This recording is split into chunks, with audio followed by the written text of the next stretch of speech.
Hai, Assalamualaikum dan salam sejahtera. Okay, hari ini saya tak dapat meneruskan pencarian di daerah saya oleh kerana hujan sentiasa lebat. Okay, jadi hari ini saya hanya survey saja tempat untuk pencarian yang seterusnya, dan saya juga tak dapat melakukan pencarian logam oleh kerana hujan di sini sentiasa hujan, setiap petang hujan. Jadi mungkin dalam seminggu ni agak lewat saya muat naik video. Dan saya juga nak berterima kasih kepada subscriber yang telah menonton channel Malaysia Mata Data. Terima kasih banyak-banyak kerana telah hadir menonton. Jadi inilah risiko yang mana saya tak dapat meneruskan kerana cuaca semakin buruk dalam minggu ni. Ya, saya tak jangka yang hari ni pun akan hujan. Jadi untuk pencarian hari ni saya terpaksa hold. Dan kalau anda lihat video yang sebentar tadi, okay, saya ada jumpa satu tempat yang lama. Okey, yang untuk yang ni adalah lokasi yang baru saya temui. Dan lokasi ini juga adalah lokasi di mana penempatan Melayu dahulu yang diperkatakan oleh warga sekitar abad ke-18 ataupun sebelum Perang Dunia Kedua, iaitu pada tahun 1900. Dan jika anda melihat video saya yang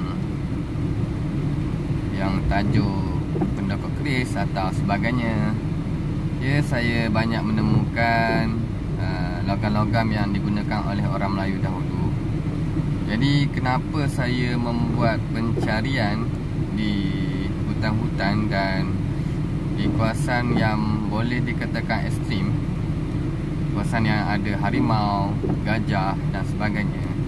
Sebab saya memang benar-benar berminat dengan sejarah Kesultanan Melayu, iaitu di daerah Dungun, di daerah Kemaman, khususnya di kawasan Terengganu. Yang mana kawasan Terengganu ni agak luas. Kalau kita tengok peta Malaysia pun, Terengganu ni dia nombor 2 keluasan dia dari Pahang. Okey, kita berbalik kepada penemuan tempayan tadi yang dikatakan warga yang penempatan tersebut berusia abad ke-18. Okey, untuk pencarian di dalam video yang seterusnya, saya akan membuat pencarian di kawasan tersebut dan beberapa di lokasi yang lain yang saya temui hari ini. Okey, dan untuk hari ini juga saya nak kongsi satu tips, okey, cara kita untuk mencari lokasi yang sesuai untuk kita detect supaya kita sentiasa jumpa sesuatu yang baru. Okey, kalau mengikut cara saya, okey, yang pertamanya, saya ni memang suka baca buku-buku sejarah daripada dahulu lagi, sejak sebelum saya guna detektor lagi. Maknanya dalam tahun 2008-2007 tu saya dah baca buku-buku sejarah dan baca blog sejarah, macam-macam dalam tu yang saya dapat jumpa. Jadi dalam tu ada informasi, cuma dia mungkin kalau kita baca buku ni, dia tak cakap tempat yang sebenarnya, dia cuma bagi nama tempat sahaja. Okey, jadi bagaimana kalau nama tempat saja kita tahu tapi kita tak pergi ke lokasi tersebut? Okey, memang kita tak akan jumpa. Jadi kita cuba pergi ke lokasi tersebut dan tanya penduduk. Dan kalau kita ada keberanian, kita minta dengan tuan tanah untuk bermain di kawasan tersebut. kalau anda lihat video yang terbaru saya, yang penemuan pendokok keris yang terbaru, bukan yang lama. Okey, yang tu saya memang minta dengan owner tuan tanah untuk bermain di dalam tanah beliau. Dan owner tanah tersebut telah memberikan kepercayaan untuk saya mendeteksi di kawasan tanah beliau. Jadi saya teruskan buat konten dekat tanah yang saya minta tadi. Jadi kalau kita nak sesuatu, kita kena minta kebenaran.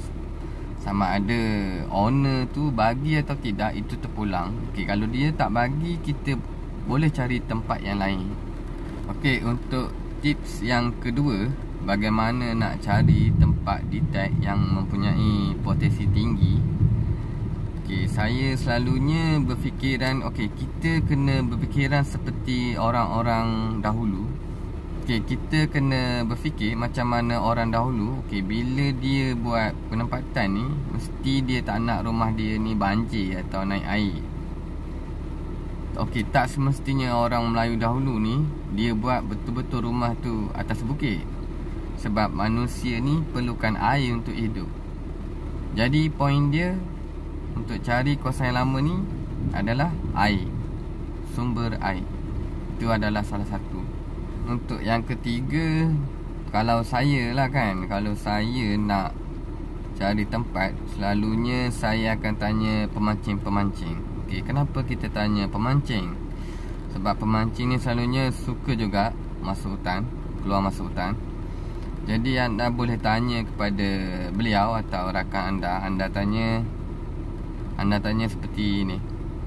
Okay, ada jumpa tak perkuburan lama di dalam hutan? Okay, kalau dia cakap, ya saya ada jumpa perkuburan lama.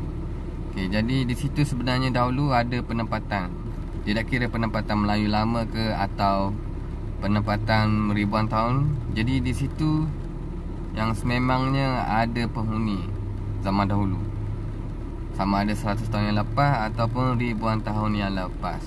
Tips yang seterusnya, okay, kita boleh cari kawasan telaga lama, telaga yang jenis telaga yang jenis sebelum Perang Dunia Kedua, iaitu telaga jenis yang bulat, yang bahagian atas dia bulat.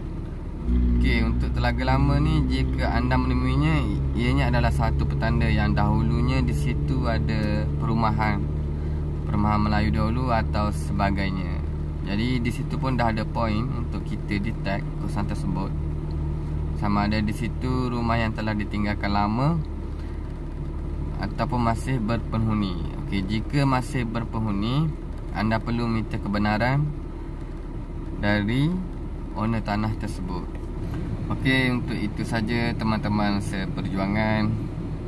Okey, saya ucapkan yang telah hadir, terima kasih banyak-banyak, dan yang baru hadir juga, terima kasih. Okey, sehingga kita berjumpa lagi di lain ruangan. Assalamualaikum.